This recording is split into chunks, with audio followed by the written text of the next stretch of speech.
একটা প্রশ্নের অঙ্ক দেখবো 19.6 ক 5 নম্বর অঙ্ক।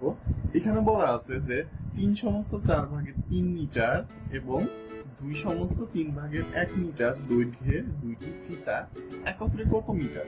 তার মানে আমি এই ফিতা এবং এই ফিতা, দুইটা ফিতা যদি একসাথে যোগ করি তাহলে কত মিটার আসবে, শুধু এইটুকুই জানতে চাওয়া হয়েছে। তার মানে আমি যদি অঙ্কটা শুরু করে দিই সরাসরি, মোট ফিতা, তার মানে আমাদের একসাথে জিজ্ঞেস করা হয়েছে, তাহলে আমি লিখতে পারি এখানে মোট ফিতা সমান, দুইটা ফিতা লিখে ফেলি, 3 সমস্ত 4 ভাগে 2 সমস্ত 3 ভাগে 1 মিটার। এখন আমাদের প্রথম কাজ হবে যে যোগ করতে হলে আমাদের এটাকে মিশ্র ভগ্নাংশকে অপ্রকৃত ভগ্নাংশে নিতে হবে। এখন যদি করি 3 গুণ 4 তাহলে আসে 12, 12কে 12-র সাথে যদি 3 যোগ করি তাহলে আসে 15। তাহলে আমরা লিখলাম 15 যে হর 4 যোগ চিহ্ন যোগ 2কে যদি 3 দিয়ে গুণ করি 3 দ্বিগুণে 6 এবং 1 যদি যোগ করি তাহলে আসে 7। তার মানে 3/7 এখানে আসবে মিটার। এখন আমরা লসাগু করব। লসাগু করতে গিয়ে এখানে দেখতেছি যে 4 এবং 3, তার মানে এই দুইটার মধ্যে একটাকে যদি ভাগ করি কোনো একটা দিন অন্য আরেকটাকে ভাগ করা যাবে না। তার মানে আমি স্বাভাবিকভাবে বুঝতে পারছি যে এই দুইটা সংখ্যাকে গুণ করে আমার লসাগু বের করতে হবে। তাহলে আমি যদি গুণ করি তাহলে আসবে 4 গুণ 3, যদি গুণ করি তাহলে আমাদের লসাগু আসবে 12। এখন 4কে যদি 12 দিয়ে ভাগ দিই তাহলে আসে 3, 3কে যদি 15 দিয়ে গুণ করি তাহলে আমাদের আসবে 45 আসলো। যোগ হর দিয়ে লসাগুকে ভাগ করতে হয়, 3কে যদি 12 দিয়ে ভাগ করি আসে হলো 4, 4কে যদি 7 দিয়ে গুণ করি তাহলে আমাদের আসবে 28। দুটো কাজ শেষ। এখন আমরা দুইটা যোগ করব, 45 এবং 28। 45 এবং 28 যদি আমরা যোগ করি তাহলে আমাদের আসবে 73। 40 এবং 20 হলো 60, 5 এবং 8 হলো 13, তার মানে 60 এবং 13 হলো 73। আর নিচে থাকবে হর 12, তার মানে 12/73 মিটার। তার মানে আমাদের এটাকে আবার মিশ্র ভগ্নাংশে পরিণত করতে হবে। তাহলে দেখি আগে ভাগ করি, 73কে 12 দিয়ে যদি ভাগ করি সবচেয়ে বেশি যায় 6 বার, যদি যায় আসে 72, 6 12 72, বিয়োগ করলে ভাগশেষ থাকে 1। তার মানে আমাদের ফলটা চলে আসবে এইখানে 6 হর অপরিবর্তিত 12, আর এই যে ভাগশেষ 1 সেটা বসে যাবে এখানে। তার মানে আসবে 6 সমস্ত 12 ভাগের 1 মিটার। এটাই হলো আমাদের উত্তর। এবার আসবো আমরা প্রশ্নের 6 নম্বর অঙ্কে। 6 নম্বর অঙ্কে বলা আছে যে গীতার কাছে 1 সমস্ত 6 ভাগের 5 লিটার এবং মামুনের কাছে 8 ভাগের 13 লিটার জুস আছে। কার জুসের পরিমাণ বেশি এবং কত বেশি? তার মানে আমাদের যদি আগে বের করতে চাই তাহলে আমাদের আগে কার জুসের পরিমাণ বেশি সেটা বের করতে চাইলে আমাদের আগে বের করতে হবে যে কার কাছে কতটুকু আছে এবং কারটা বেশি। তার মানে আগে বের করতে হবে কার বেশি। যদি বের করতে চাই কার বেশি তার মানে আমাদের একটা পদ্ধতি আছে যে সমহর পদ্ধতি। তার মানে আমাদের আগে হরকে সমান করতে হবে, হরকে সমান করার পর আমরা বলতে পারবো আসলে লব দেখে যে কার জুসের পরিমাণ বেশি। তাহলে যদি আমরা অঙ্কতে যাই, আগে আমাদের দেখা যাচ্ছে যে একটা সমস্ত মান আছে সেটাকে আমরা মিশ্র ভগ্নাংশ, সেটাকে আমরা কি বলবো অপ্রকৃত ভগ্নাংশে পরিণত করে নিব। তাহলে যদি আমরা লিখি আগে যে তার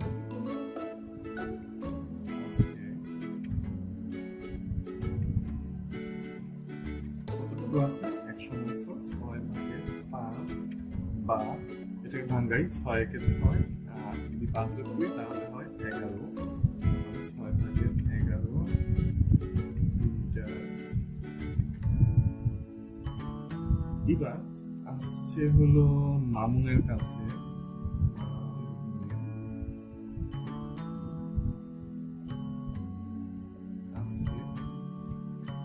এটা তো দেওয়াই আছে, প্রকৃততে আমাদের কোনো পরিবর্তন করা দরকার নেই। আমরা লিখে দিলাম যে মামুনের আছে 13 লিটার। এখন এটাকে আমরা সমহর করবো।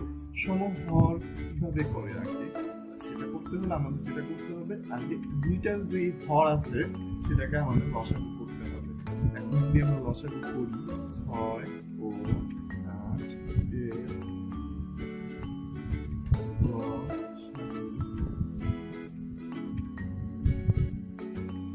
লসাগু কিভাবে করবো? 6 এবং 8। তাহলে যদি আমরা এখানে নিচে করি 6 8 লসাগু করি, 2 দিয়ে যদি ভাগ করি তাহলে এখানে আসে 3, এখানে আসে 4, 3 এবং 4। তাহলে আর দেখা যাচ্ছে যে দুইটা সংখ্যা আর কোনো ভাগ যাচ্ছে না। তাহলে আমরা যদি এখন লসাগু করি 3 এবং 4, 3 4 12, 12 দ্বিগুণে 24। তার মানে এটা লসাগু আসছে আমাদের 24। এখন 24 লসাগু আসে।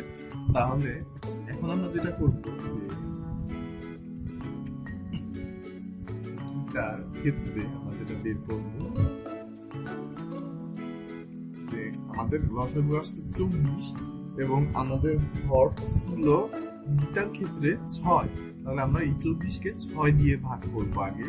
এটা হলো সমাহর করার নিয়ম, প্রথম নিয়ম, যে যেটা লসাগু আসবে দুইটা হর একসাথে লসাগু করলে যে লসাগুটা আসবে সেটা দিয়ে আলাদা আলাদা করে যেটা দুইটা ভগ্নাংশ প্রথমটার হর দিয়ে লসাগুকে ভাগ করব। 24কে 6 দিয়ে ভাগ করলে আমাদের আসে 4। এখন আমাদের কাজ হলো যে পুরো ভগ্নাংশ যেটা আসছে সেটাকে আমরা 4 দিয়ে গুণ করব। তাহলে আমাদের দেখা যাবে যে সমহর যেটা সেটা পাওয়া যাবে। তাহলে আগে গুণ করি। আমাদের ভগ্নাংশটা ছিল 6/11।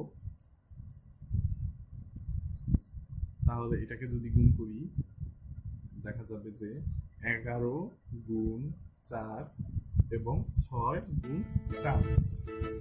তাহলে আমাদের ভাগশে এখানে নিচে আসছে হর 4 গুণ 6 24, আর 4কে 11 দিয়ে গুণ করলে 4 11 44।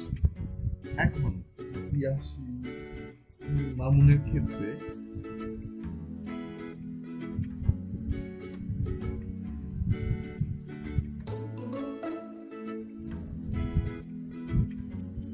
তাহলে এখানে 24 আর এখানে যদি 8 দিয়ে ভাগ করি তাহলে আসে 3।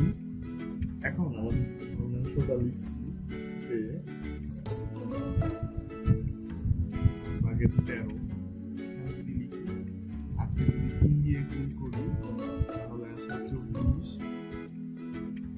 আর যদি 13কে 3 দিয়ে গুণ করি তাহলে আসে 39। এখন আমরা দেখা যাচ্ছে যে এটা করার পর এই দেখেন আমরা সমহর পেয়ে গেলাম। দুই ক্ষেত্রে কিন্তু আমাদের হর আসছে কত? 24।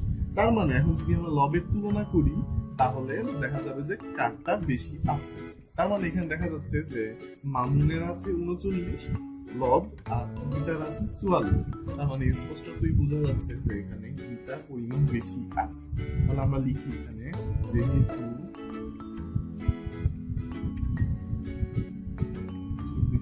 44 বড়, কার থেকে বড়? 24/39 থেকে বড়। তাহলে সুতরাং কার বেশি আছে সেটা বোঝাই যাচ্ছে যে গীতার জুস বেশি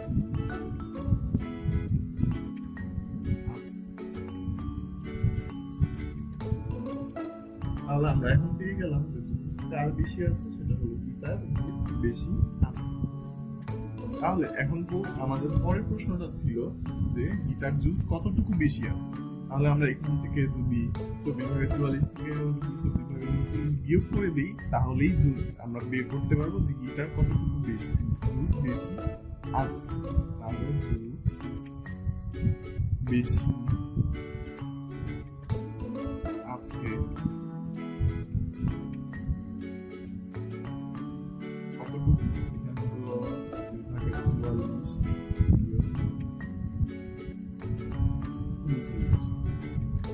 তার মানে দুইটার হরই হলো 24। তার মানে আমাদের লসাগু থাকবে 24। এটাই পরিবর্তন হবে না।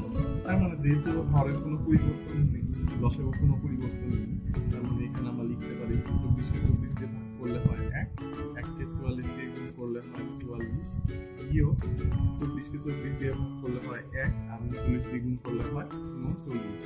তার মানে এখন যদি আমি 44 থেকে 39 বিয়োগ দিই থাকে 5, আর নিচে হট থাকে 24। তার মানে এখন আমাদের বিয়োগফল আসছে 24/5 লিটার। তার মানে জুস বেশি আছে 24.5 লিটার। তার মানে আমাদের গীতার কাছে বেশি ছিল এবং গীতার কাছে জুস বেশি আছে 24/5 লিটার।